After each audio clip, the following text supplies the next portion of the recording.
we're layering on additional features and functionality on a dying model. So we really need to start thinking radically about what a new learning experience can be. Because students are already making the decision not to purchase their course materials, and more faculty are going to start questioning, why do I keep adopting these if the students aren't using them and aren't getting value out of them? Textbooks are the flip phones of higher ed, clunky, outdated, and yet somehow the model persists. But what if course materials weren't static encyclopedic tomes? What if they flex to meet student needs, offering just enough content in the right format at the right moment? On this episode, Donna Battista joins Brad and me to explore a provocative new vision for content that actually works. So here's the question. If we're ready to retire the textbook, what comes next? Welcome to Higher Listenings. So today, Brad gets to sit in the guest chair along with Donna Battista. So welcome to the both of you. I want to start with the big picture because you both spent hours interviewing faculty and students, like deep dives, not just quick polls or surveys. So what made you walk away thinking, yeah, now is the time to blow up the textbook as we know it? Yeah, for me, it all crystallized really when I had a student focus group at Indiana University. And these were average students, like the kinds of students we see in many classrooms across the country. And I had the focus group because I wanted to get an understanding of how they were using their assigned materials. And if they weren't using their assigned materials, what else were they using? And what I heard from them was that the number one resource they use is their instructor's PowerPoint.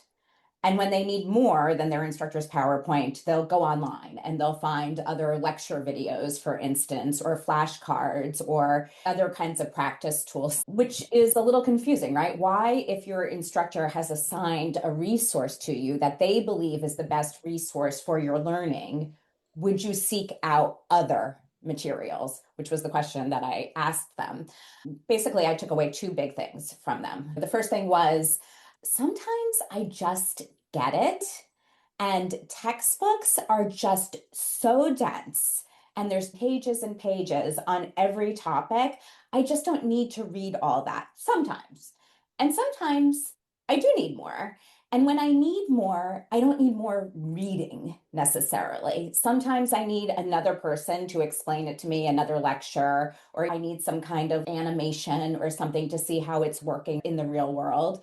So the takeaway from that was really textbooks weren't giving students what they needed. They were often too much for the students. And when they weren't enough of the right thing. And that's the moment where I said, we need to be doing something radically different.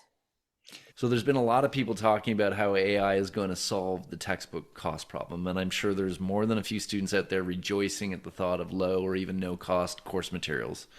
But I'm going to lead the witness here just a little. Like, why do you feel the focus on cost is actually missing the real story? If you replace a $200 textbook that has no value to them as a learner with a zero cost textbook, that's good for them. It saves them $200 they can eat out for a change. But it doesn't begin to address the need for quality and for impact. What we know is that too many students are struggling and failing to complete in higher ed. This is a potential solution space that we need to focus in on. Cost alone ignores the bigger and, in fact, more important problem that we need to help students do better and help faculty lean into resources that help them help students more effectively. Yeah, I think one of the things that Brad is getting to here is value. Yeah. What is the value the course materials deliver? Because if they're not delivering value at any cost, they are too expensive, right? I would also say, along with Brad, like cost is an important factor, and we cannot get away from thinking about affordability. I do think one of the reasons that we heard so much about the cost of materials is not only that they kept going up in price, which was a problem, but also students weren't feeling like they were being used in a way that reflected the cost of them. But I also think that if you're now looking at things like the free course materials, you're seeing the same issues with that you see with high-priced textbooks. And I think what that has to lead us to believe is at any cost, textbooks are the wrong model. Okay, I want to dig into this a little bit because we get it, right? You assign a $150 textbook to a student, they read chapter 3, and that's about it. Or students discovering that they can actually pass the course and they don't even need to crack the textbook open. So there's obviously a fair bit to dislike there. But what did you find that really frustrates students and in terms of their use of a textbook? I think it is some of the things that we've already discussed, right? They're not being used in the classroom in a way that really indicates to students that the instructor believes that this is delivering the right kind of learning experience for students. Instructors have their PowerPoint, instructors have their lecture. This textbook is this separate thing that they're supposed to somehow engage with on their own time. And I think that is a very disconcerting experience for students. If my instructor's not using this in the classroom, how am I supposed to be using it and why am I supposed to be using it? The second thing I think is the issue with just how textbooks were developed, right? And we talked about this, Eric, on our podcast about reading, right? So why aren't students reading their textbooks? Textbooks were designed at a time when it was literally the only way to get access to this information. And it's just not true anymore. Students can find all sorts of other ways to access learning that isn't just reading this encyclopedic tome. So I think what Donna has spoken to are two of what I would say are three major issues that we've identified through our conversations with faculty, especially around this project. And those are the alignment problem. The students see that the textbook isn't aligned to course in terms of its design. They can get an A without cracking the book. That suggests that there's an alignment problem with the textbook. It doesn't add any value to their learning. The second is relevance, that students get a textbook and the first thing they hear from their instructor is, you can ignore chapters 7 through 12. So the textbook, it has irrelevant material. They also may find that faculty are substituting for sections of a chapter. Don't read sections 3 through 7 in this chapter because I have this other essay that I think treats it better. What we've done is try to take the textbook model into the future while preserving the textbook model. And what AI especially is calling us to consider is it's time to give up that model and reconceive the structure and purpose and place of content in courses. So the relevance for students is that the content is written for kind of a prototype student. And it is in no way tuned to their particular interests in their major, their career, their particular starting point as a learner. So it's just not speaking to students as individual learners the way that it could and should. And the other thing I do think we should speak to, which is personalization. This is another term that has come up over the years about personalizing the content. What that has historically meant is everybody gets the same assessment, and if you don't do well on that assessment, you might get an additional assessment. That's been the extent of personalization in the past, frankly, because we were just limited on the technology side.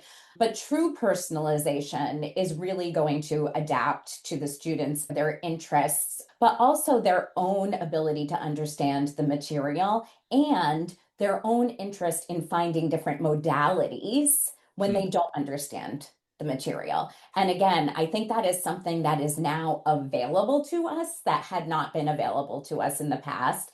And I think we have to start thinking about a post-textbook model that isn't just about that one piece of the learning experience, but really integrates the complete learning experience. If we could imagine a world in which what happened in class, in lecture, informed what the students had to engage with outside of class, or what happened in students' homework experience informed the lecture experience. You could see a world in which students are answering questions in the lecture, go back home to do their studying, and what is offered up to them is, it looks like you really struggled with this part of your instructor's lecture. I'm going to serve you up some different kind of content to help solidify your understanding of those kinds of things. That is really what I think Brad and I are dreaming about in this kind of Mm. post-textbook model,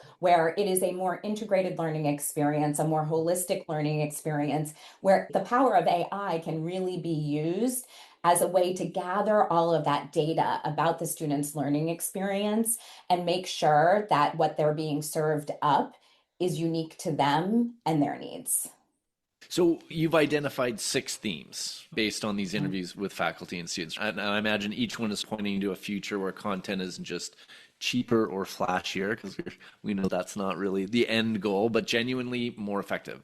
So I think to summarize the key themes, reimagine how content motivates students, right? How it's actually delivered, how it adapts to supporting student learning, how it actually empowers instructors, but also respects authority and agency at the Mhm. same time. So we're going to dig into this. I think I have that mostly right. So I want to start with motivation, because why am I even taking this class is basically the Gen Z battle cry, right? So how does personalization actually move us past the generic why this matters box that you find in a lot of textbooks and actually help students feel more engaged in their learning? Yeah, you nailed it. Why am I taking this class? Why does this course matter to me? And this is particularly true in that gen ed space, right? When, every student has to take these classes that don't have anything to do with their major. And as much as we've tried, as I said, to try and address this, like it just has fallen flat. So we are envisioning a world in which before a student even engages in the course material, we can learn something about them. We can learn about what their major is, what year they're in, what their career aspirations are, maybe what their personal hobbies and interests are. And that is the information that we can use to adapt the content to their specific interests and goals and really share with them why it does matter to their particular aspirations, whether it's in school or beyond. So give me maybe an example of what that looks like if I'm, I don't know, in engineering or nursing or economics. How does that come to life for me as a student? Yeah. So this was one of the specific examples that we shared with faculty in our conversations with them. So we had this fictitious engineering student who was taking a gen ed psychology course. We had him answer some questions about his major, his career aspirations. And we asked the question, why are you taking this course? And the answer was because it's required. And then we asked the question, what do you hope to get out of this course? And the answer was, I don't know, it's required. But then what we were able to do is have the system serve up some information about why psychology matters to an engineer and talk about things like human centered design, talk about things like analysis, talk about things like critical thinking, and put it all in the context of how an engineer would use these things as a way to motivate interest in the content that seemed so distant. I think the very idea of a curriculum, a set of requirements outside of my major, makes little sense to students. And I Mm-hmm. think universities have tried in all sorts of ways to try to convey the value of that to their students. But it doesn't really land with students. It's not motivating. So, this idea of relevance, I think, is absolutely critical. It is a key determinant of motivation from all the recent research on psychology on motivation. It's got to be relevant to me as an individual for me to give it my attention and to give it any effort in developing. So I do think this is in some ways a setup example, but it suggests a path forward that I think we can anticipate arriving with an improved AI environment and a better design curriculum. So I do think we can point to skills that are developed or flexibility in thinking that is necessary to be effective in any role that you're in. Disciplines are lenses, they're ways of seeing the world. Yeah. And it's not just about exposing students to philosophy and history because it's good for you.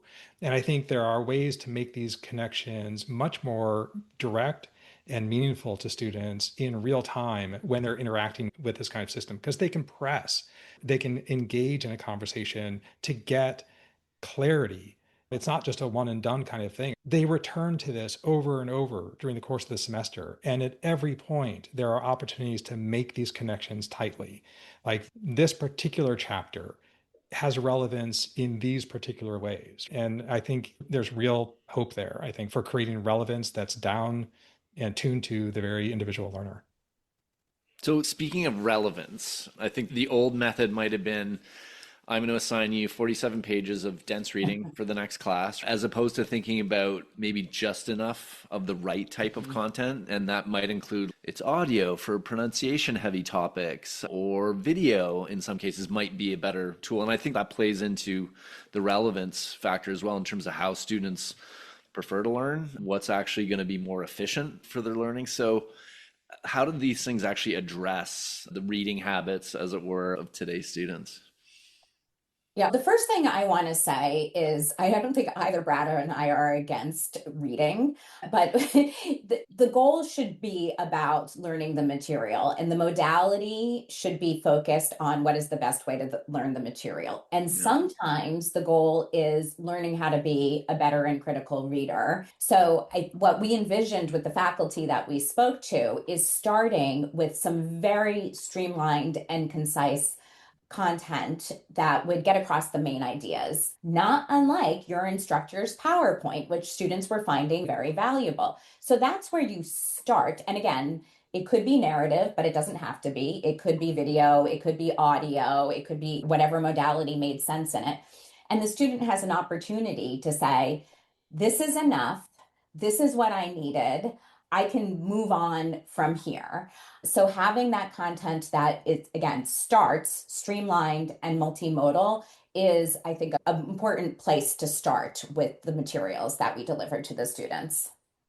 Yeah, it's interesting. I was thinking about Shakespeare. I read Shakespeare, but man, when I actually watched a play, Oh, yeah. the level, the nuance, the understanding, the feeling, like really being clear about the emotion of a particular scene was just so much more obvious to me when I watched actors actually do it. So I'm just imagining a textbook where it's a Shakespearean play, and then there's little video vignettes that illustrate the what's actually happening in a scene, so that you get that extra perspective. I think that's such a great example. As a student, it's really hard to hear the cadence of a Yeah.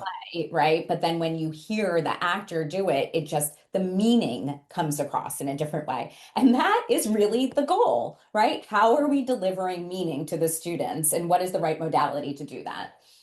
I want to talk about how content gets smarter, because AI is all pervasive now, it seems. So right now everyone starts at the same place and moves at the same pace, supposedly, at least. So how does an adaptive system flip that on its head?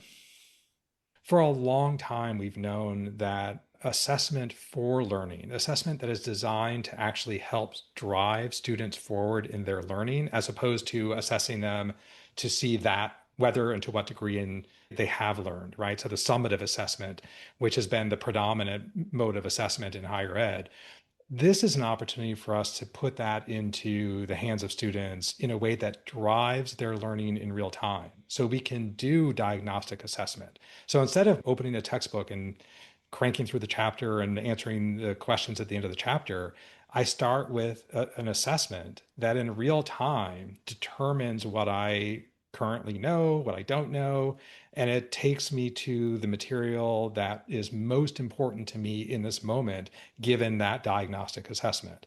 And then throughout my reading experience, I can then provide some input in the form of some formative assessment that lets the system know, yeah, I'm getting this, move on, or I need some more help here. And that is how every student will begin to diverge in their experience within that environment, because their responses to those assessments is going to start to differentiate them. I can just imagine my textbook telling me you had plans to go out tonight.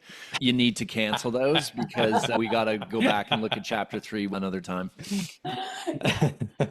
But I do think one of the really exciting things about this is you can think about every single class not just being about learning the content and the ability to apply the content in that class, but also helping students learn how to learn, Yes. right? And I think what a lot of the materials have done in the past has been really good at teaching students how to answer questions, not necessarily helping them learn how to learn. And I think one of the things that we believe could be very valuable in this post-textbook moment is really help students develop their metacognition skills. Did you really understand that? And if not, what would help you understand that? And that's what we can serve up to you. So I think that's really going to develop a skill set in students that goes beyond the course content and is really about how do I learn? When do I know that I've understood Mm. something? When am I ready to move on? And when do I need to spend more time? You've said that I think instructors aren't really ready to hand over the keys to a fully AI generated textbook. And given some of the AI output I've seen, I think that's a pretty reasonable position to have. But they do want content that fits their course. So, how are we balancing the need for trust and authority, which I think is what traditional textbooks actually give us, with the freedom for faculty to make the content their own? I think that we have to agree that we have to start with a base of authoritative, peer-reviewed content. That is not going away, at least not in the short term. They need to believe that what they are adopting to use with their students aligns with their own pedagogical goals, their own beliefs about the discipline, all of those things. I do think that from there, the world is their oyster. And some of this is already happening now, actually. There is the ability in Top Hat, there is the ability to go in and adapt the content to meet the needs of your specific course. That could be as simple as taking out the chapters that you're not going to cover. It could be adding your own videos. It could be changing a term to the term that you tend to use when there are multiple terms for the same things. So, customization of content, starting from a trusted source of content, is happening right now. To me, one of the most unexpected, interesting discoveries in our conversations, and it comes from this place of wisdom. Experienced educators have a great deal of wisdom. They understand where their students are going to struggle in the course. They understand the trends that students as a community are bringing into their course that they need to manage in the course itself in order to foster a productive and healthy community and actually to move students forward in their own learning.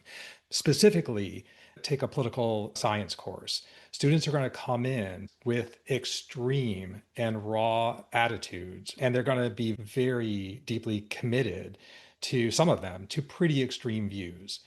And that's a problem in the course when you need to get students to be working in teams, when you need to get them to be coming to a deep understanding and appreciation of a perspective they don't, in fact, share. So you have to manage that kind of extremism in the course itself. And that's delicate, right? And so the last thing I would want to do as an instructor in that environment is allow some unregulated AI system to interact with my students and chat with them about the content.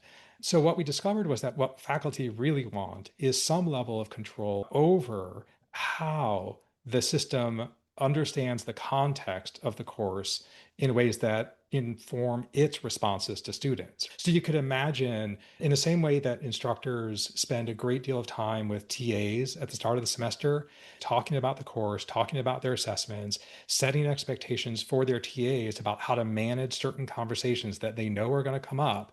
So that management of TAs, that kind of practice is what they want to be able to do with any kind of AI system in this environment. It does bring to bear an important point, which is instructors, like you say, they're pretty dialed in with their students, but you can't understand all the nuance that's happening with your learners. Even the most switched on instructor is going to struggle to know where each student is actually at. So how do you see AI playing into that in terms of maybe surfacing insights that are going to help educators reach more students, teach more effectively, maybe spot the struggling student?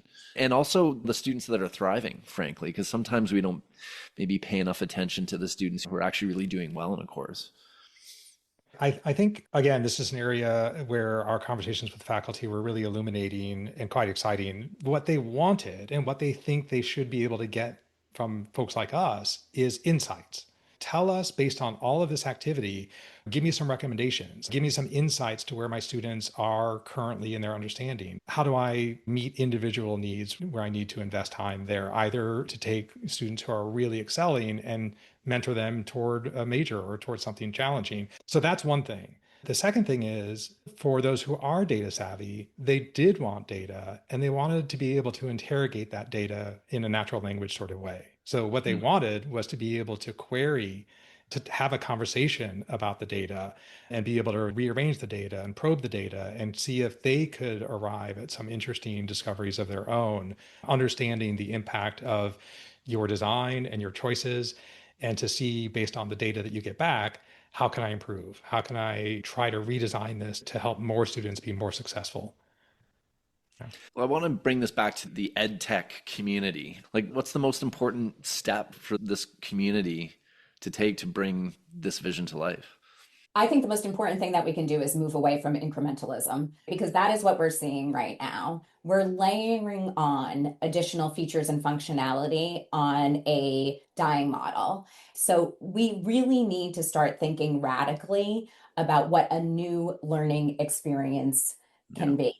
And obviously, from a business perspective, that is a very hard thing to do, because today the business is textbooks, right? But as an industry, we need to start thinking about what the future could be and start experimenting with these ideas and getting them out in the market, because students are already making the decision not to purchase their course materials. And more faculty are going to start questioning, why do I keep adopting these if the students aren't using them and aren't getting value out of them? And it is the innovator's dilemma. I think as a trajectory, Donna's right. It's the time has come to pursue a more integrated learning experience. So I think that's going to drive a lot of innovation, and it will be disruptive in the industry.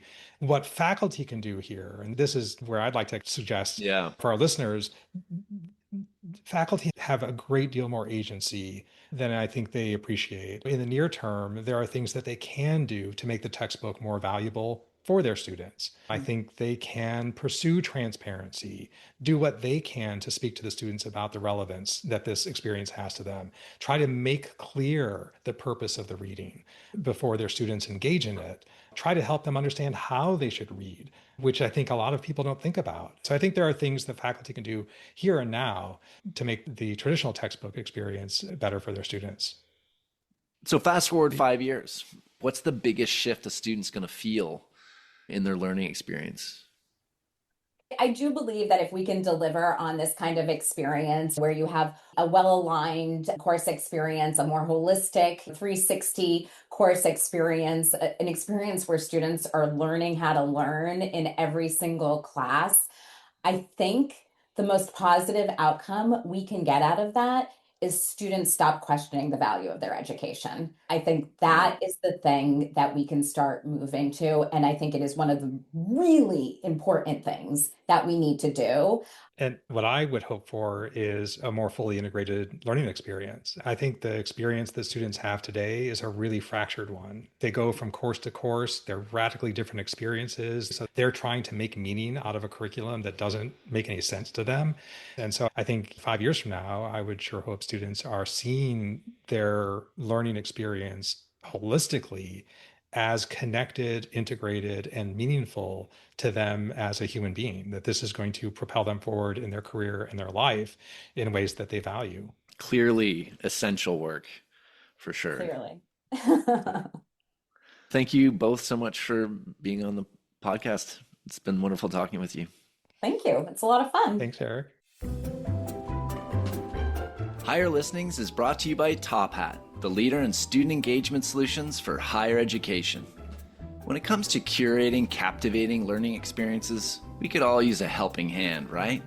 With Top Hat, you can create dynamic presentations by incorporating polls, quizzes, and discussions to make your time with students more engaging. But it doesn't end there.